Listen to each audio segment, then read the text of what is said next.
से आपको कवर करते आए हैं, लेकिन इस बीच दरअसल अप्रत्याशित नहीं था संजय सिंह की गिरफ्तारी। कहीं ना कहीं ये माना जा रहा था कि इस घोटाले में उन्हीं की गिरफ्तारी अगला नंबर है, लेकिन आगे भी अब कई तरह के कयास लगाए जा रहे हैं। कहा जा रहा है कि यहीं पर सिलसिला नहीं थमा है, कई बड़े नेता इस फांस में फंस सकते हैं।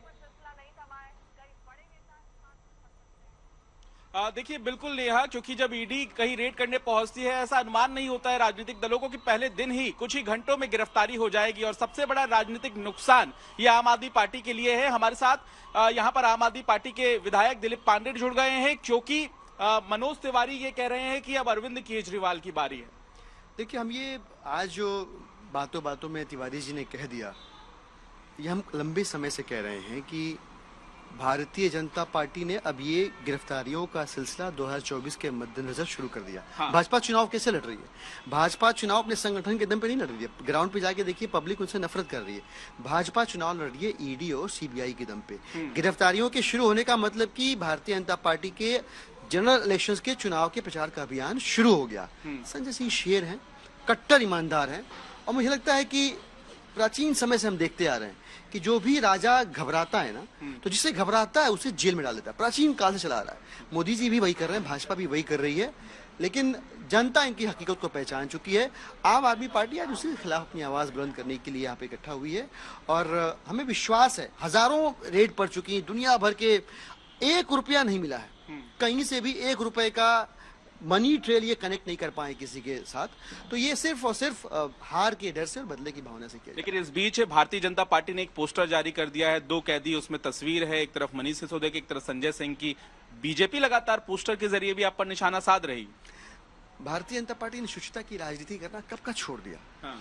अहंकार और बदले की राजनीति, ये एकमात्र भारतीय जनता पार्टी की राजनीतिक लकीर है जिसके ऊपर भाजपा चल रही है, लगातार चल रही है। दिल्ली के अंदर भारतीय जनता पार्टी के कृत्य को दिल्ली की जनता बखूबी समझ चुकी है। अब जो भाजपा कर रही है, जो सफेद झूठ बोलना, बेसिर पर के आरोप लगाना, मनगढ़ंत बातें करना, अब इसको दिल्ली नहीं पूरा देश देख रहा है। और देश ये भी देख रहा है कि 2024 के हार की बौखलाहट से भाजपा इतनी परेशान है कि 8 घंटा रेड मारी संजय सिंह के घर पे, कुछ भी आधार नहीं मिला, फिर भी जबरन उनको गिरफ्तार कर लिया गया। लेकिन क्या ये राजनीतिक नुकसान है बड़ा आम आदमी पार्टी के लिए? क्योंकि संजय सिंह जिनकी गिरफ्तारी हुई है वो अहम किरदार थे इंडिया गठबंधन का भी। देखिए, नुकसान तो भारतीय जनता पार्टी का होना अब शुरू हो रहा है। हाँ। भारतीय जनता पार्टी इस को समझ नहीं पा रही है। एक्चुअली जब आपके ऊपर आंखों पे अहंकार की पट्टी जब बन जाती है, हाँ, तो आप अपना भी नफा नुकसान समझ नहीं पाते हैं।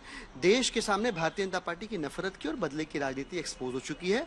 ईडी और सीबीआई की रेड और ये गिरफ्तारियां भारतीय जनता पार्टी के चुनाव प्रचार अभियान की शुरुआत भले ही हो, हाँ, भाजपा हार रही है, इस बात को लेकर आश्वस्त। लेकिन आप प्रदर्शन की तैयारी यहाँ कर रहे हैं, मंच तैयार है, नए पोस्टर बैनर भी हमें नजर आ रहे हैं जो पिछले दिनों आपने लगाए हैं। प्रदर्शन में मांग क्या करेंगे आप बीजेपी दफ्तर के बाहर? नहीं, भारतीय जनता पार्टी जो अपने ईडी और सीबीआई नाम के अनुषंगिक संगठनों के साथ चुनाव प्रचार के अभियान की शुरुआत कर रही है, उससे जनता के सामने आना जरूरी है, और इसी भाव से यहाँ पे इकट्ठा। आज तक किसी एजेंसी को एक फूटी कौड़ी नहीं मिली, एक नया पैसा नहीं मिला।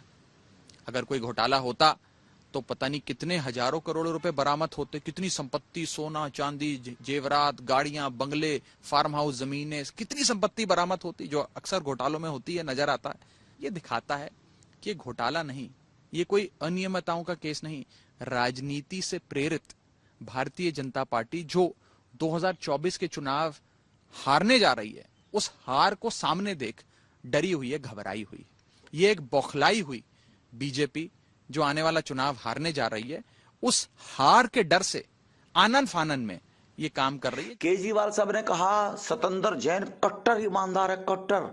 सत्येंद्र जैन ने कहा था सरदार भगत सिंह है। सिसोदिया जी को बेचारे को सरदार भगत सिंह बनाकर सरदार भगत सिंह जी को और अपमान करने की कोशिश की, ऐसे चोरों से नाम मिलाकर। तो ये कट्टर ईमानदार का सर्टिफिकेट देते हैं, ये खुद ही सब कुछ देते हैं। लेकिन जो इनके कुकर्म है, केजरीवाल बताए कि अरोड़ा ने कहा कि दुकानें 3 बजे तक खुलनी चाहिए, संजय जी से शर्त रखी जब संजय जी ने पैसे मांगे, और संजय जी को 25 से 32 लाख रुपए दिए जो उन्होंने कहा है। तो अगले दिन ऑर्डर हो गए दुकानों के 3 बजे तक खुलेंगी, शराब की दुकानें 3 बजे तक खुलेंगी, और रेस्टोरेंट भी 3 बजे तक, पब भी 3 बजे तक खुलेंगे। तो ये क्या कहलाता है जी? 5% से 12% कमीशन कर देना शराब माफियाओं का, बेचने वालों का, वो पैसा तो सरकार के खाते में आना चाहिए था। तो वो क्यों किया जी? क्या आपकी रिश्तेदारी थी जी? तो इस प्रकार के साक्ष्य हैं। देश कानून से चलेगा, सबूतों से चलेगा। ईडी के पास सबूत हैं तो सबूत के आधार पर गिरफ्तार हुए हैं वो।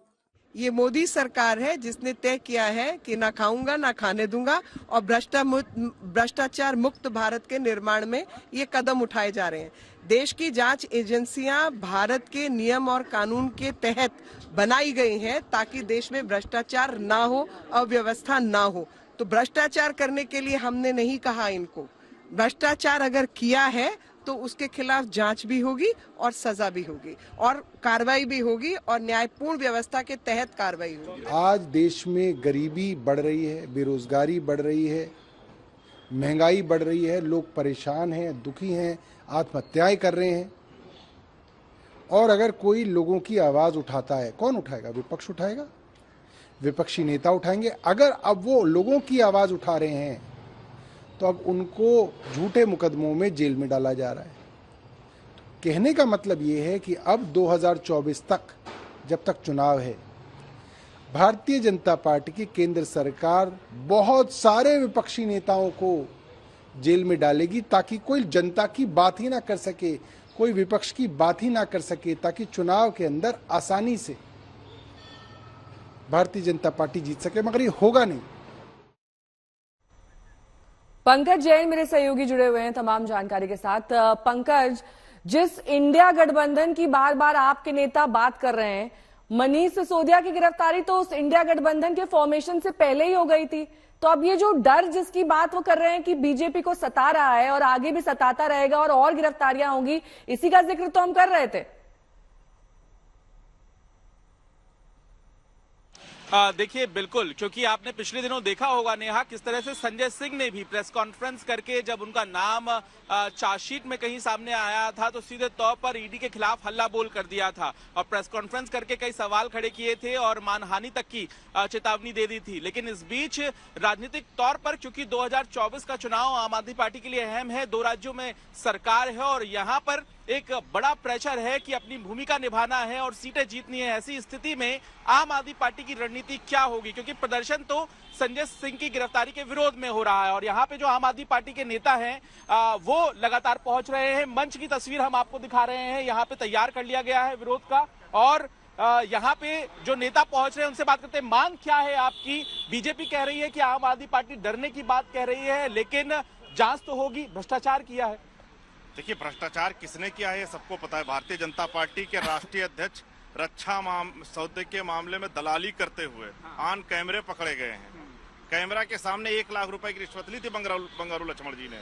तो कौन भ्रष्टाचारी है और कौन नहीं है, देश की जनता बखूबी जानती है। 1000 से अधिक जगह पर छापेमारी की है पिछले 15 महीने में। पता नहीं कितने लोगों को गिरफ्तार कर लिया, पर भारतीय जनता पार्टी का कोई नेता, ईडी, सीबीआई, कोई बताए कि एक चवन्नी कहीं से बरामद हुई है। लेकिन दोनों ही आप जांच पर भरोसा नहीं कर रहे हैं। क्या आपको लगता है कि भ्रष्टाचार की बात सब कहेंगे, जांच पे भरोसा कौन करेगा? अगर कुछ गलत नहीं है तो जांच पे भरोसा कीजिए। देखिए, जांच पर पूरी तरीके से भरोसा है, पर जिस तरीके से ईडी और सीबीआई भारतीय जनता पार्टी के फ्रंटल संगठन की तरह काम कर रही है, आज पूरे देश का भरोसा ईडी और सीबीआई के ऊपर से उठा है। प्रदर्शन में कौन कौन शामिल हो रहा है? इसमें आम आदमी पार्टी दिल्ली प्रदेश के सभी लोग रहेंगे और आज दिल्ली की जनता सड़कों पर रहेगी। दिल्ली की आवाम जो इस पूरे तानाशाही के खिलाफ वो सड़कों पर उतरेगी। यहाँ पे आपने सुना आम आदमी पार्टी पंकज, तस्वीरें दिखाइए क्योंकि वहां पर तो बकायदा मंच सजा हुआ है, किस तरह की तैयारियां हैं, क्योंकि इसे बहुत व्यापक स्तर पर आप दरअसल प्रदर्शन करने की तैयारी कर रही है। बिल्कुल नहीं, हम तस्वीरें आपको दिखाते हैं क्योंकि यहाँ पर आप देखें तो मंच जो तैयार किया गया है वहां पर कुर्सियां रखी गई हैं और यहाँ पे सिर्फ बात इस मंच की नहीं है, सामने आप देखिए बैरिकेड यहाँ पर लगा दिए गए हैं। तो पुलिस ने भी अपनी तैयारियों को अंजाम देना शुरू कर दिया है क्योंकि ये रास्ता सीधे तौर पर बीजेपी के राष्ट्रीय मुख्यालय की तरफ जाता है और यहाँ पर कुछ देर के बाद जो ट्रैफिक मूवमेंट है उस पर भी असर देखने के लिए मिलेगा और यही वजह है कि अब से कुछ देर में यहाँ पर आम आदमी पार्टी के तमाम जो कार्यकर्ता हैं, नेता हैं, पार्षद, मंत्री दिल्ली सरकार में जो हैं, वो प्रदर्शन के लिए जुटने वाले हैं नेहा। और यहाँ से क्या संदेश देने की कोशिश होगी, क्या आगामी रणनीति के बारे में आम आदमी पार्टी यहाँ पे इजहार करेगी, इसका भी इंतजार रहेगा नेहा। ठीक है, आप नजर बनाए रखिए क्योंकि 10 घंटे की छापेमारी के बाद गिरफ्तारी कल देर शाम हुई और आज प्रदर्शन की तैयारी की गई है। संजय सिंह की गिरफ्तारी पर दिल्ली के सीएम और आम आदमी पार्टी के राष्ट्रीय संयोजक अरविंद केजरीवाल ने केंद्र पर निशाना साधा है। लगभग 2 बजे बताया जा रहा है कि आज पेशी होगी और विपक्षी दल भी अब एकजुट हो गए हैं, लेकिन सीएम लगातार यही कह रहे हैं कि ये दरअसल बीजेपी की साजिश है। श्रेया चैटर्जी मेरे सहयोगी इस वक्त ईडी दफ्तर से जुड़ गई हैं तमाम जानकारी के साथ। श्रेया, कितने बजे पेशी होनी है? देखिए, जहां तक इंफॉर्मेशन मिल रही है, सेकंड हाफ में संजय सिंह को एनफोर्समेंट डायरेक्टरेट से निकाल के राउज एवेन्यू कोर्ट लिया जाएगा। आप देख सकते हैं कि यहाँ पे जो सिक्योरिटी बंदोबस्त है वो उसका इंतजाम बहुत ही स्ट्रिक्ट है। यहाँ पे पूरी बैरिकेडिंग कर दी गई है। कल जैसे संजय सिंह के घर के बाहर उनके समर्थक और दिल्ली पुलिस की ऑफिशियल्स के बीच झड़प होते दिखी, उसके बाद एक्स्ट्रा सिक्योरिटी का बंदोबस्त किया गया है। राउज एवेन्यू कोर्ट को भी कहीं ना कहीं एक सिक्योरिटी जोन में तब्दील कर दिया गया है। लेकिन जो इन्फॉर्मेशन आ रही है, करीब सेकंड हाफ में संजय सिंह को यहां से ले जाके राउज एवेन्यू कोर्ट में पेश किया जाएगा, जहां पे एनफोर्समेंट डायरेक्टरेट मैक्सिमम कस्टडी की मांग रखेंगे। ठीक है।